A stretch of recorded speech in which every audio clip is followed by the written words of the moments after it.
ரொம்ப நாளாக விரக்தியில் இருந்த ஒரு மனிதன் இனி வாழ்ந்து பிரயோஜனம் இல்லை, செத்து போயிடலான்னு முடிவு பண்ணி தூக்கு போடுறதுக்கு முயற்சி பண்ணினான். அதை பார்த்து அக்கம் பக்கத்தில் இருந்தவங்கெல்லாம் ஓடி வந்து அதை தடுத்தாங்க. தடுத்துட்டு, ஏன்பா இப்படி பண்ணுற, ஏன் தூக்கு போட போகிற, உனக்கு வாழணும்னு ஆசை இல்லையா அப்படின்னு கேட்டாங்க. அவன் சொன்னான், வாழவா, எனக்கா ஆசை சுத்தமாக இல்லை. ஏன்னு சொன்னால், எனக்கு வாங்கின கடனை என்னால் அடைக்க முடியலை, என்னோடய பொண்டாட்டி பிள்ளைங்கள்லாம் என்னை விட்டுட்டு போயிட்டாங்க, நான் தனியாக இந்த வீட்டில் இருந்து என்ன பண்ண போகிறேன், எனக்கு வருமானமே இல்லை, நான் நம்பி கடன் கொடுத்தவங்களும் எனக்கு திருப்பி தரல, நான் சேர்த்து வச்ச பணத்தை உதவின்னு கேட்டு வாங்கினவங்களும் அந்த பணத்தை எனக்கு திருப்பி தரல, எப்படி நான் கடன் அடைக்கிறது, மானம் போகுது, வாழ வழி இல்லாமல் நான் கஷ்டப்படுறேன் அப்படின்னு சொல்லிக்கிட்டு இருந்தாராம். மக்களோட அப்படியே பேசிக்கிட்டு இருக்கும்போது தபால்காரர் ஒருத்தர், என்னப்பா இங்கே கூட்டம், என்ன நடக்குது, இங்கே வழி விடுங்க, இங்கே யார் வீட்டில் அப்படின்னு சொல்லிட்டு கேட்டுட்டு வந்தான்.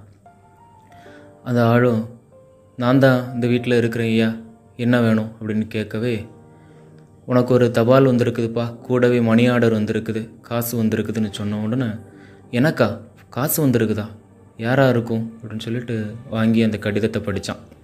கடிதத்தில், நண்பா நலமாக இருக்கிறியா, என்னை மன்னிச்சிரு, உங்ககிட்ட வாங்கின பணத்தை என்னால் சரியான நேரத்துக்கு திருப்பி கொடுக்க முடியல, இப்போ நான் நல்ல நிலைமையில் இருக்கிறேன், உங்ககிட்ட வாங்கின காசை வச்சு வெளிநாட்டில் வந்து நல்ல வேலை பார்த்து நிம்மதியான ஒரு வாழ்க்கை வாழ்ந்துக்கிட்டு இருக்கிறேன். அதை பார்த்து தான் அவனுக்கு ரொம்ப சந்தோஷமாயிருச்சு. ஆண்டவர் ஏதோ ஒரு வழியில் நமக்கு உதவி இருக்காருன்னு அவன் புரிஞ்சுக்கிட்டான். இது அறியாமல் நம்ம தூக்கு போட போயிட்டோமே, கொஞ்ச நேரம் இந்த மக்கள் வந்து என்னை காப்பாற்றலைன்னா நிச்சயமாக இந்நேரம் நான் செத்துருப்பேன். அவனுடைய கண்ணில் அங்கே இருந்த மக்களும் அந்த தபால்காரரும் சரியான நேரத்துக்கு அந்த கடிதத்தை அனுப்பி வச்ச அந்த நண்பனும் கடவுளாக தெரிஞ்சாங்க. நமக்கு அக்கப்பக்கத்தில் இருக்கிறவங்க மூலமாக கடவுள் தன்னை நமக்கு வெளிப்படுத்துவார். இப்படியாக கடவுள் தினமும் நம்ம கூடவே இருக்கிறார். அடுத்த மனிதர்களுடைய சாயலில் தான் நம்மளுடைய கடவுளை நாம் பார்க்க முடியும். நமக்கு அடுத்திருக்கிறவங்களுடைய சாயலில் நம்ம கடவுளை பார்க்க முயற்சி பண்ணுவோம். அதன் வழியாக மற்றவங்களுக்கு அன்பு செயல்களை செய்து நம்மளாலான உதவியை செய்வோம். நம்ம அன்பால் இயக்கப்படக்கூடிய இதயங்களாக மாறுவோம்.